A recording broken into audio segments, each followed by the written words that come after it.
Well, welcome everyone. We appreciate you being here. I think we're going to officially kick off track 2. So today we have Patrick Rost joining us. He's the owner and advisor at InfoSecurity Blueprint LLC. So this session is going to explore career paths in cybersecurity. We'll discuss a few different domains, specialties, and niches within cyber. We will look at common job titles and sample descriptions, review job postings, and look at some commonly requested experience, skills, and certifications. We will review a certification roadmap and discuss the importance of continual learning. And there's a hint in here: home labs, readings, podcasts. Kind of sounds familiar to my regular days as well. So I was an accounting student here, so I don't know how I got roped into cybersecurity. I might be in the wrong room, but welcome, Patrick Rost. Thank you. Thank you. Good morning, everybody. So that says what he just read, so I'm not going to go through that. But there's a note at the top. Everything throughout this presentation that's underlined is a link. So if you go to, if you go to that QR code, or you want to email me at my email there, take a picture of my email, I'll send you the slides directly. I'm also going to submit them if there's a method through BSides, and you can get it to them. But if you email me directly, you will get them. So I'm not going to go through that. If you're interested, you go back to a little bit more about InfoSecurity Blueprint, why I started it. And I want to get right into it and learn about you before we continue. So, who's left-handed, who's right-handed? Raise the hand that you predominantly write with. Left hand, right hand. Let me see. Couple lefties, okay. So, real reason I was curious about that is I want to make sure everyone had at least one working arm for the rest of this slide. So, do we have any high school students here today? No? Okay. Anyone that graduated this month, that you're not considering yourself a high school student anymore? Okay. What about current undergrad students? Okay, a few hands there. Any of you graduate later this month? Or, excuse me, last month? You graduated last month. Congratulations. What about graduate students? Anyone currently enrolled? Okay, there's a couple. Any recent graduate students that earned their degree? Okay. Anyone in here has no cyber experience? You may be in the workforce, but no cyber experience, looking for your first cyber position. Okay. Less than 5 years of cyber experience. Okay. And more than 5 years. Okay, awesome. So really good mix of people in here. So thanks for being here today. I'm going to go through my background a little bit. Usually I glance over the bio in my presentations, but I want to spend a little time on it just to share my path. Because I think everyone has a different path, and I think there's value in hearing people's paths. So I went to Alfred State College and received a bachelor's degree in information technology. On there, see it's a major in network administration, minor in information security and assurance. It wasn't until actually during my sophomore year that they added enough electives for information security and assurance to be a minor. So right around that time is when you saw that split of information security becoming its own thing within IT. While I was there, I earned my associates in applied science, computer information systems, CompTIA A+, Net Plus, Security Plus. Work history. 13 years of IT and IS experience. Began a 4-month internship while I was finishing my bachelor degree. Went on to spend a year and a half as an IT or a help desk technician at an IT managed service provider. Left there to take a position as a system technician, going on site, providing support, installing servers, switches, all sorts of whatever the equipment is, supporting clients' offices. From there, 6 months in unemployment looking for a job. So not something I typically highlight, but the reason I included it in here today is because it happens. So if you're early in your career looking for that job, having trouble finding it, if you're getting laid off, you're going on unemployment, it happens. It's not you necessarily. It's downsizing, right? It happens. I did it. What happened from there? rebounded. 2 years, system technician at a different ISP. From there, 3 years as IT manager, system administrator at a large nonprofit. Oversaw a couple staff in that position, gained valuable experience. So just if you put that work in, you'll rebound from your job search, you'll find your first job, just keep going with it. Continue, this is where I kind of make the shift into information security. Spent 4 years as a senior information security consultant at an accounting firm in Buffalo, New York. While I was there, I earned my CISSP, CMMCRP credentials. And then from there, the past 6 months, I've been the owner advisor of InfoSecurity Blueprint, working with clients to help them address the cyber risk in their business and do something about it. In the past couple months, I took the Accolade CCRF and CCRP certifications. Outside of work, I've been an active volunteer firefighter since 2013, EMT since 2018, been a board member of the Amherst Chamber of Emerging Business Leaders for the past 2 years, and a junior achievement classroom instructor for the past 2 years. So, like I said, I think it's important to learn about other people's paths. So make sure you're doing it with your peers, make sure you're reaching out in the community, joining the right places, and learning about what different people are up to. People take different paths. So a couple examples, Infotech Western New York. If you're a student in the room, that happened in April this year. If you're going to be a student next April, I highly recommend that. Keep tabs on the Infotech Western New York page or that BuffaloShadowDay.com page. That allows you to sign up and pick a couple professionals in the area, and you have an hour with them, and you interview them, and you ask them questions that you want to know. So you're in school, you want to know what a career path is like. There's a range of titles, there's a range of companies, and you have their audience for an hour. So it's a great opportunity. I've done that the past 2 years, and I've met really great students with really great questions who are asking different things, and I enjoy it from my perspective, but they've learned from it as well. There's also Career Notes podcast.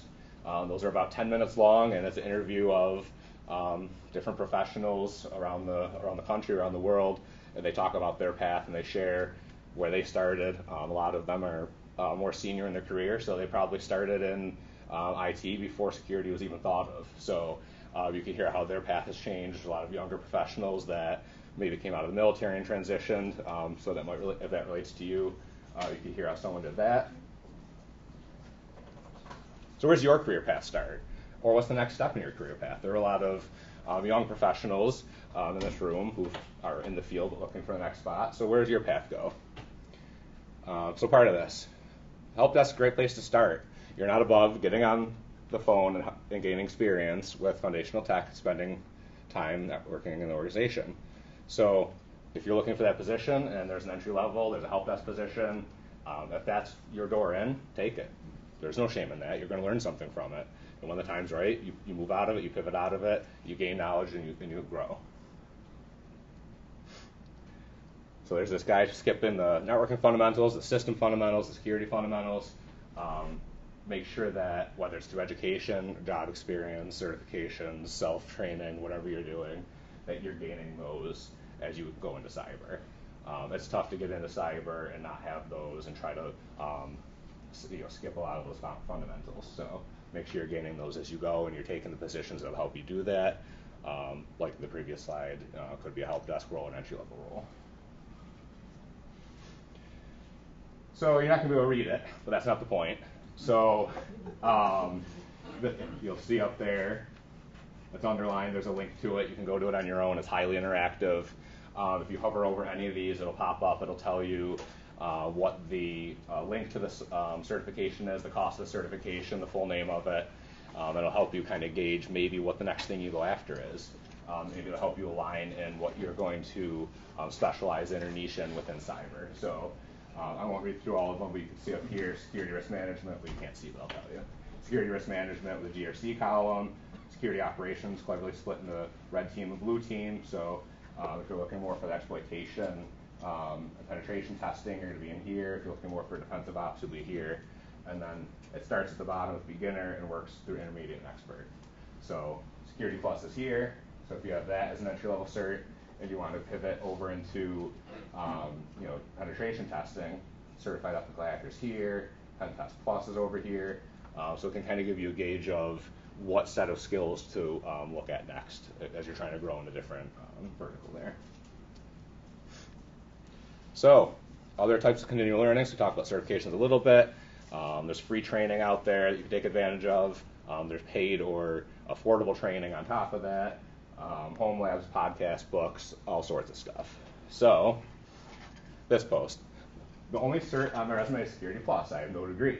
I code in my free time and spend all my time in my head thinking about how to solve problems at scale. Most importantly, in my first year on LinkedIn, and there's that list of things. So there's a link to the post if you want to go through that, get some tips on things you could do on LinkedIn and other tips on how you can grow if you don't have a lot of formal certs, if you don't have a lot of formal education, and you're looking to expand your knowledge. So free training, these are all certification related. Link will take you right to the post. It has all of these and more in there, and it's all training practice exams for those certifications. So if you're looking for that Security Plus or that next step, whatever you find on that certification roadmap, you can head to this post and it'll give you the practice exams for it. Free practice exams, that's an important part. Some more free training. One example, free SIM training. This post below general includes links to training for all those platforms. So, entry level in cybersecurity, you might be a SOC analyst or something along those lines, and you're going to be looking at logs, you're going to be correlating things, probably using a tool, one of these tools are like that.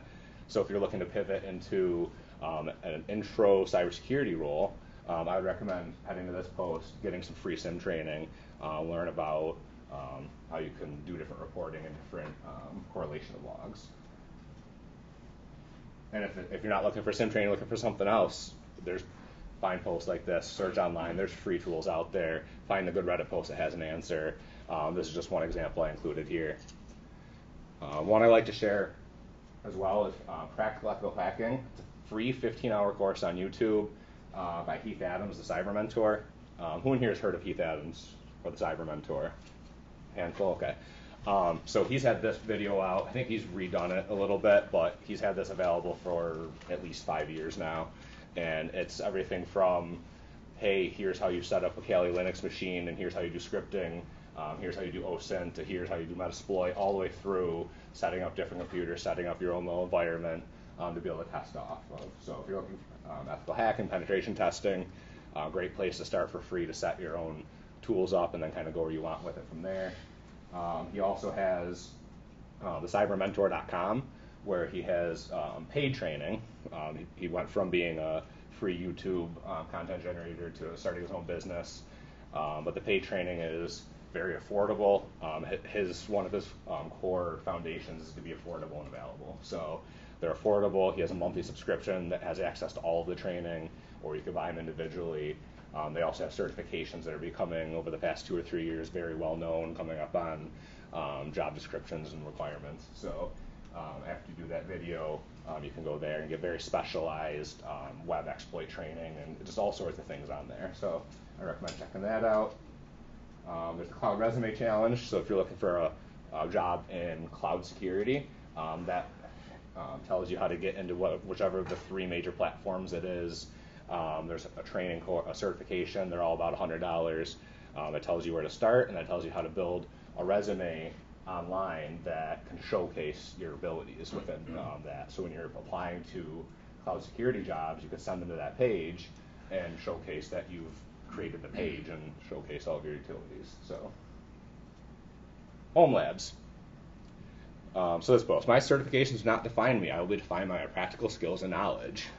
Skipping on the bolded list, my setup consists of routers, firewall, server setup, Raspberry Pi, simulated attacks. If you're looking for ideas, there's a link to that post there. The post goes on a little bit, and there's comments and feedback in it. So if you're looking to set up your first physical home lab, that post is a good resource. The one on the top. So interviewers didn't care much for my certs, aside for assessing a base knowledge of technical ability. Go read the job description and use that to build your labs around. Need to use a SIM and write queries, create your own and test them. So use that SIM training I linked in earlier. use a home lab scenario like this, and you could start simulating logs from different devices and correlating them in practice running a sim. One thing I want to highlight in there, interviewers didn't care much for my certs aside for assessing a base knowledge of technical ability. This isn't to trash certs, but it's only as good as the knowledge you have behind it. If you cram for it and you do all those practice tests I shared earlier and then you forget the knowledge the next day, it's just a paper that you're hanging on your wall. So that's where the continual learning comes in. That's why every cert requires continual learning. You renew it every 3 years or whatever their cadence is, and you have hours of training. They want to make sure that you're actually representing that certificate.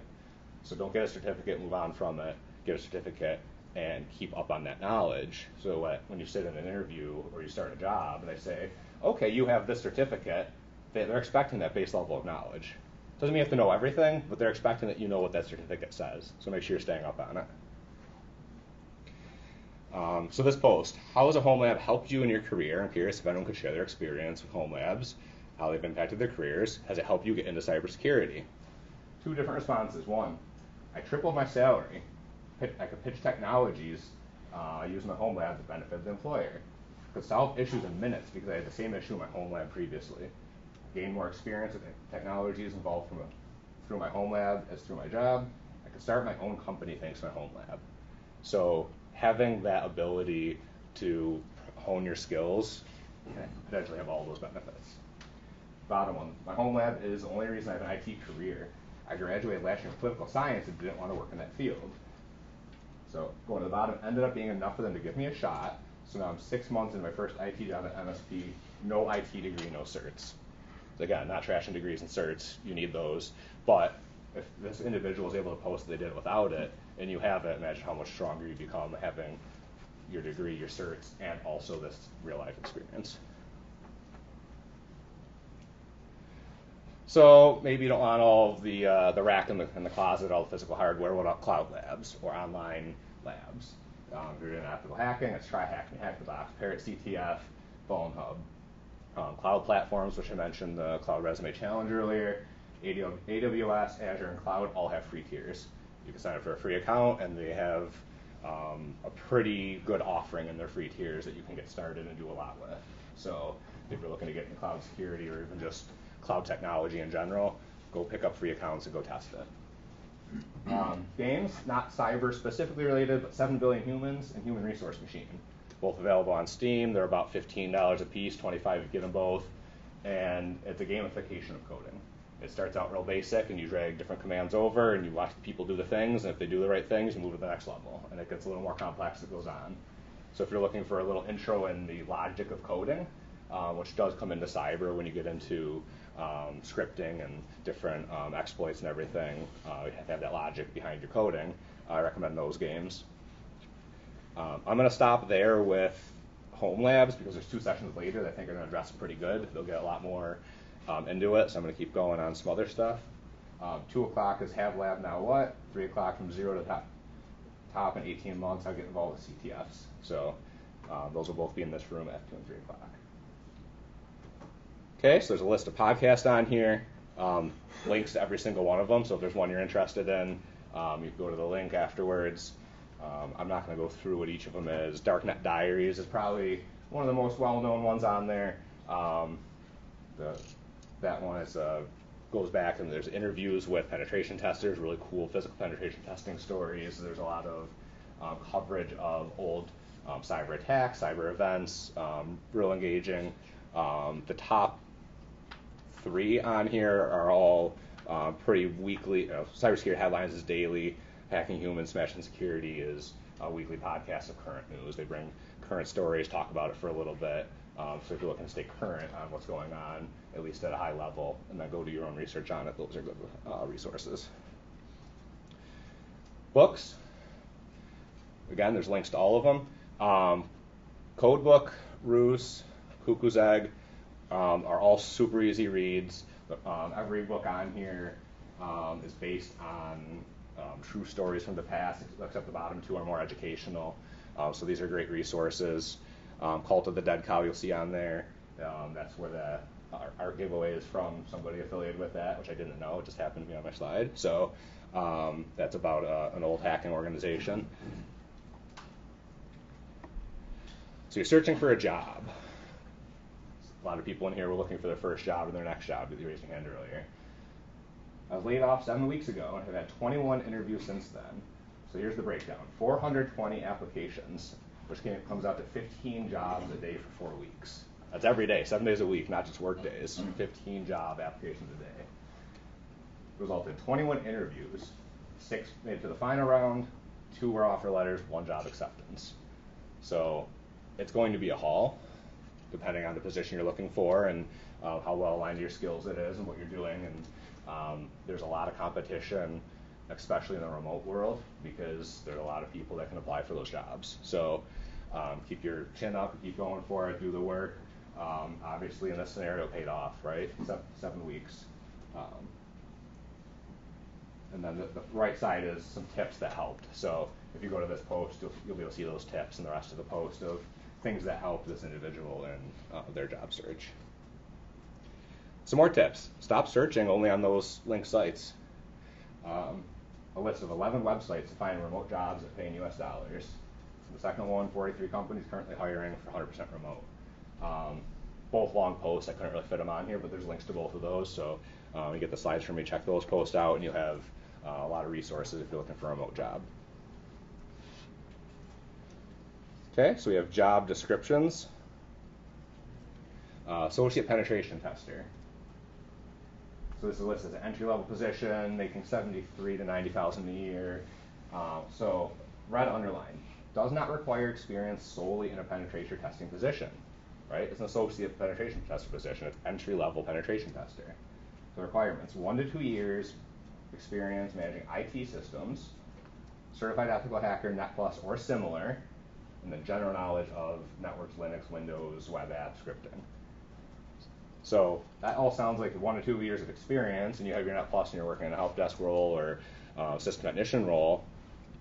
You meet the requirements for this. If you want to pivot into penetration testing, you have to show that you have some skills and probably home lab, CTF experience that you are ready to take this role.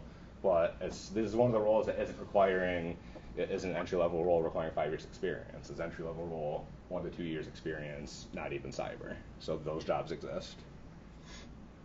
SOC analyst, we mentioned earlier, that might be a good place to start in cyber.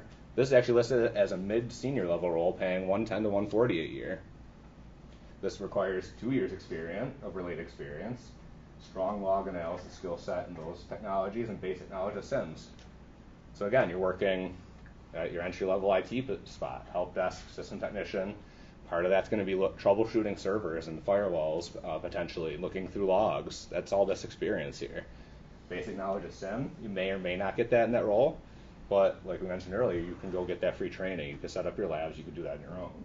So if you couple your 2 years of experience and the experience you're getting on the job with the stuff you're doing at home, that makes you a candidate after 2 years for a mid-senior level paying up to $140. So looking at these job descriptions and seeing what the experience they're asking and finding out what your path is important. So that's where that roadmap comes in, and then tailoring your self-learning and your home labs to that. So recruiting agencies, here's 5 Buffalo local ones. There's more in Buffalo. There's more outside of Buffalo. Top 3 on here specialize in computer technology related jobs. They have them listed all the time. The bottom 2 currently have IT and tactical positions listed. So they have a broader range, but they also include them. If you go there and they don't have a position that fits you currently, a lot of times they'll have an open application. You can just get your resume on file. They'll call you, they'll talk to you, they'll see what you're looking for, and then they have an account of you and a profile of you. So when a job opens, it's their job to fill that role. So they're going to look at their entire candidate pool that you're now in and say, hey, I have a role that matches what you're looking for. You know, I'm going to pass your resume along if you're interested. So even if your position's not there, reach out to these, especially the technology-related ones, and say, this is my goal, this is what I'm looking for, this is my experience, and they'll line you up with something appropriate when it opens. They'll work on your behalf. Networking. And no, not that networking. I already showed you that image of the guy stepping over network fundamentals. I'm not talking about that. I'm talking about getting out there, meeting people, making connections, meeting who your peers are, being here today, good example. So Infotech Western New York, they have a table out there. I think I saw Liz there earlier. I saw that Craig posted he's going to be here later. Go meet them. Go see what's up with Infotech Western New York. Interview days we talked about earlier. Keep an eye on that for next year. They have their Betas Awards coming up in October. Annual awards event where they give out awards to different companies in the tech industry. And it's a big sit-down dinner. There's a big trade show. There's a lot of people there. Great networking opportunity to get out and meet people in technology in Western New York. InfoSec 716, Matt mentioned his opening address. He organizes that. Monthly meetings, other gatherings of InfoSecurity related to people in Buffalo. So get that link will take you there. You can sign up for the next meeting and see who's who in InfoSec in the area. Tech Buffalo has a table out there. Saw Cameron out there earlier. Go introduce yourself to Cameron. Tech Buffalo works to enable workforce development in Buffalo in the tech industry and bring and align companies with tech. So introduce yourself to him. He's a great guy. Who in here submit their resume to get a free ticket today? Okay, lots of hands up. Meet the people at the tables. Like Matt said earlier, and like you saw when you submit it, your resume is going to all the sponsors. So if you go out to the sponsor tables and you talk to them, when they go through the resumes, they'll go, oh yeah, there's the person I talked to. I can picture what their face is. Maybe they'll connect with you on LinkedIn. If you're just in a stack of resumes with everyone else who put their hand up and is in another room, you're just another name, you're just another resume. If you go meet them, then you're a face. Make sure when you're talking to them too, you're asking them questions about, if you don't know them already, you're asking them questions about what they do, what their job, what their company does, what their job role is. Have a conversation with them and show them that you understand the words they're saying about their business. Share a little bit about you. Don't just walk up and be like, hi, I put my application in. Are you hiring? Oh, okay, have a good day, and walk away. Like, that's not going to be effective. That's not being memorable. Go meet them, hear what they're doing, and see if it's a good fit for you.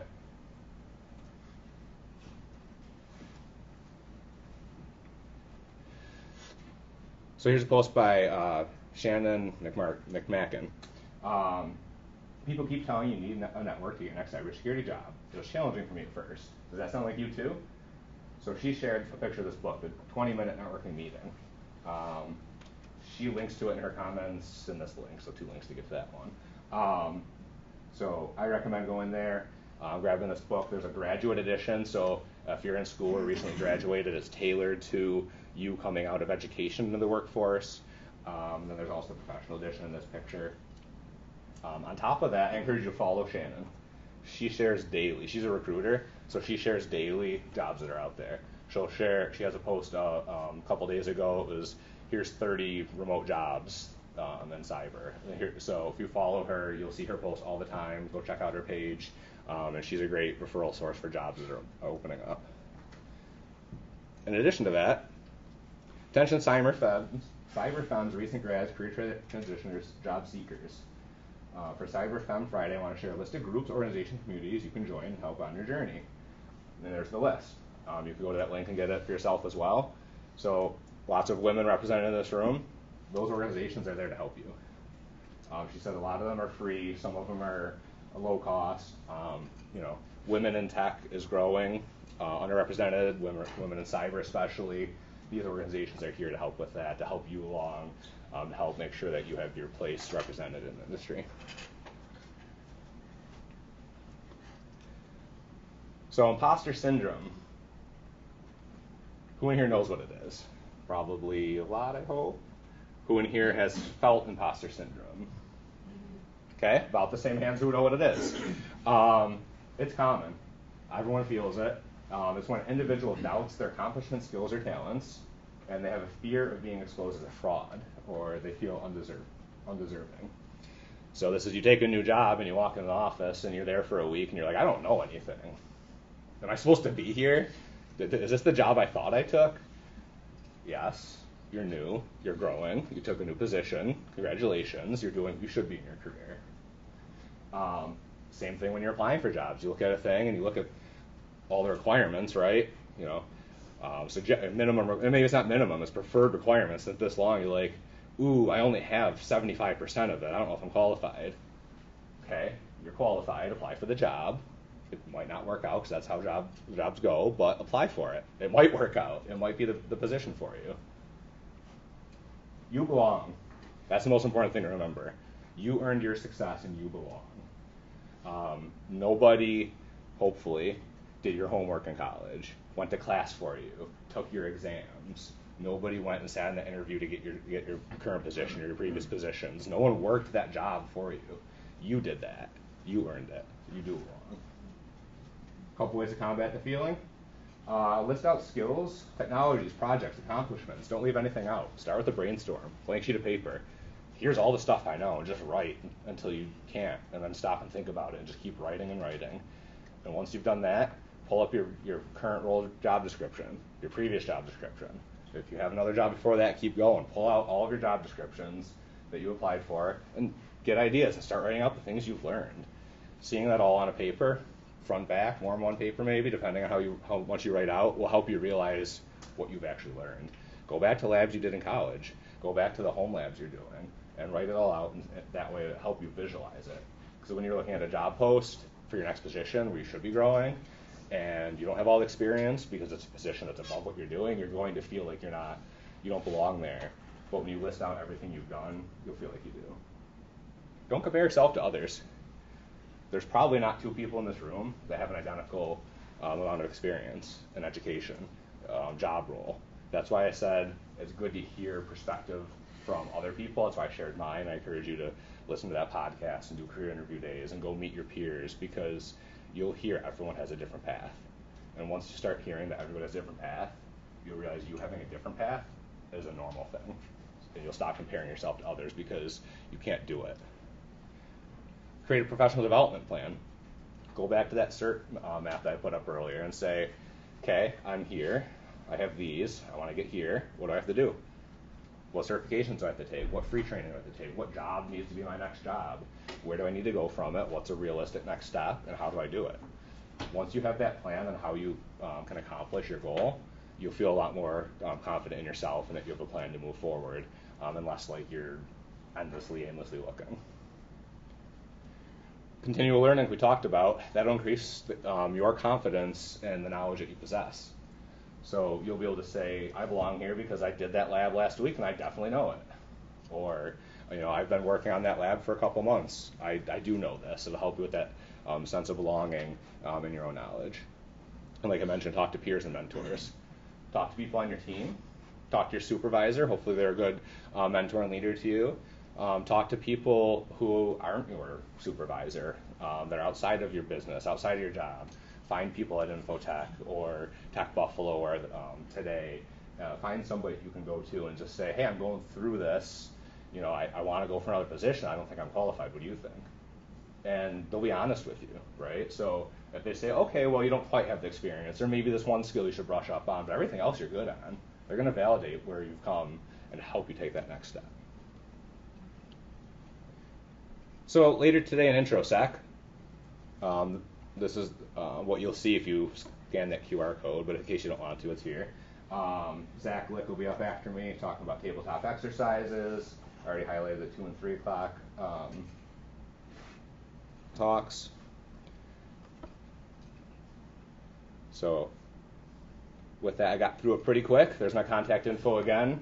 If you want to reach out, the QR code will give you all my contact info, LinkedIn, and everything.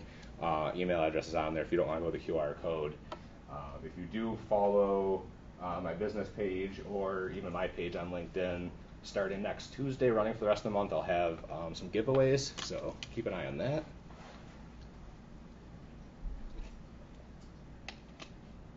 And with that, I'll turn it over to you guys. If you have questions about anything, if you have comments you want to add, I'll leave the rest of the time to you guys.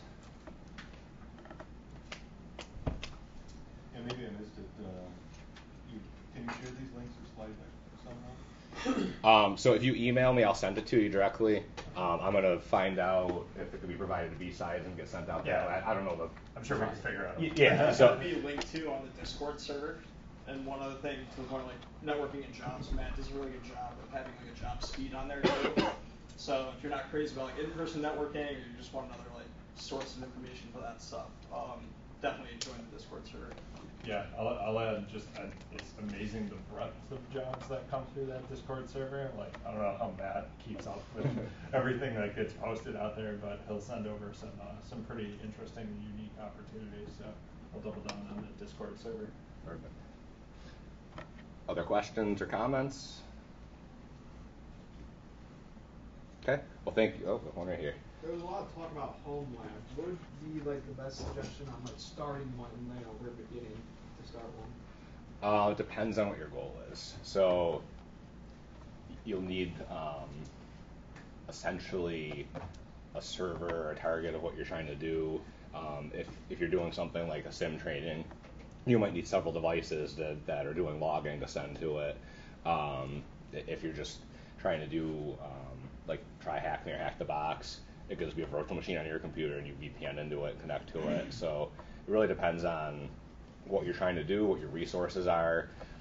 That example, he was talking about buying switches and servers and Raspberry Pis and all sorts of stuff, which is great, but that's a lot of stuff, right? So it might be instead of doing that physical server, going and taking advantage of one of those free cloud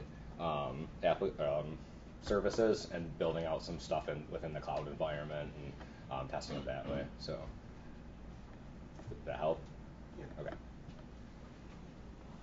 Yep. So what's the difference between right now people who are national security based, in the sense like I'm an international student, right? Sorry for my voice, and people who are applying who are already American, right? So is the same thing that I'm gonna practice making a difference? Because when I'm going to apply for a job over there, there are a lot of options that are gonna make me opt out already, like most probably like security clearance or maybe the visa status, stuff like that. So is there like a loophole or even something that I can do about it? So you're saying if you apply here to a job, you might be excluded from a lot because of. Is there like a search for like because it's a global thing, search for global talent, because it does matter sometimes, but Yeah, I'm not sure. I mean, that does put you in a tricky spot. That hopefully the job postings are saying that they can't sponsor or that you need a clearance, and if you can't get one, that they're posting it in there. It's possible they don't always do it. I don't know if there's a better way to search for that, but I know a lot of times they're in the description, so I would just keep an eye out for them in there, and hopefully you don't apply to a bunch and find out it wasn't the description and it excludes you down the road. But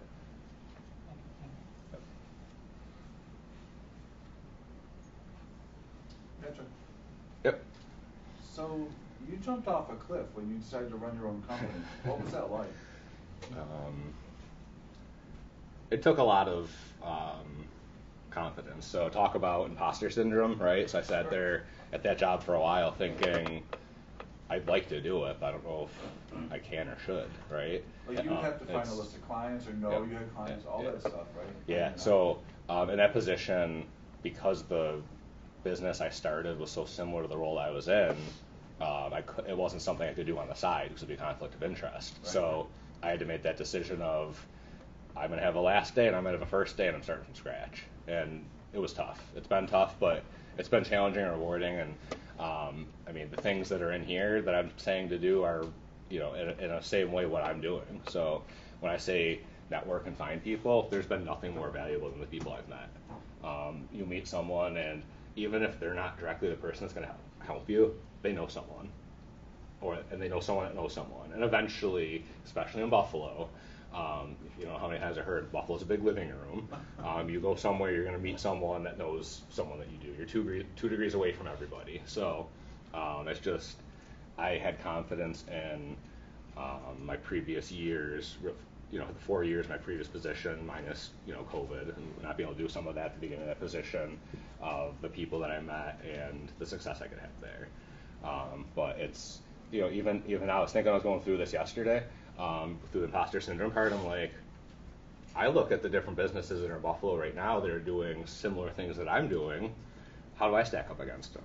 Sure. And part of me as a business owner has to do that, but part of me as an individual should go back to that slide and say, don't compare yourself to others, right? So I'm doing something that I feel is different and unique from what they're doing, and that's what I'm trying to convey. So it's If you don't mind me asking, what's a typical client like? Is it small business? Is it parts of a large business? typically small. So what I'm looking for is businesses who aren't large enough to hire an InfoSecurity professional internally to help them assess the risk.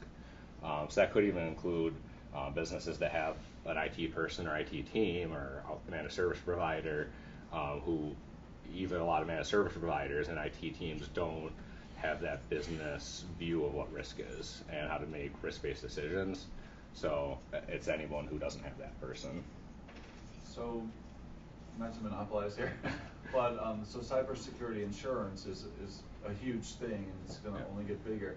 Do you help with that aspect too? Like, what are the risks and how to mitigate that? Yeah, so that's one of the things I talk to prospective clients about a lot is you get that questionnaire and you're trying to figure out what it covers, what it doesn't cover, if it's enough coverage, how you're addressing your risk, and they're not going to take it if you're not addressing it to begin with. If you misrepresent something on that form, then it might come back on you, file a claim. So it's in the insurance and the client's best interest for that to be as accurate, as represented as accurately as it can be. So that's one of the assessments that I would do is against the cybersecurity insurance questionnaire. And part of my networking efforts is to meet people in insurance and say, how can I help your clients so that you don't have that awkward thing down the road where you have to say, oh, sorry, you didn't tell us the right thing, we can't actually help you. No one wants to do that. You're going to lose a client out of it, right? So that's one of the things I can help with a lot, yeah. Well, good luck. Thank you, appreciate it. Anybody else? No, there's one more out there. Where is it? No? Okay. I'll be around the rest of the day today, attending some sessions, mingling around, so if you have questions for me that you didn't want to raise your hand and ask, please approach me, introduce yourself. I look forward to emails for the slides. If you have questions when you get the slides, reach out, I'm available to you. So thank you all for sitting and some standing in today and enjoying the presentation. All right, can we get a quick round of applause?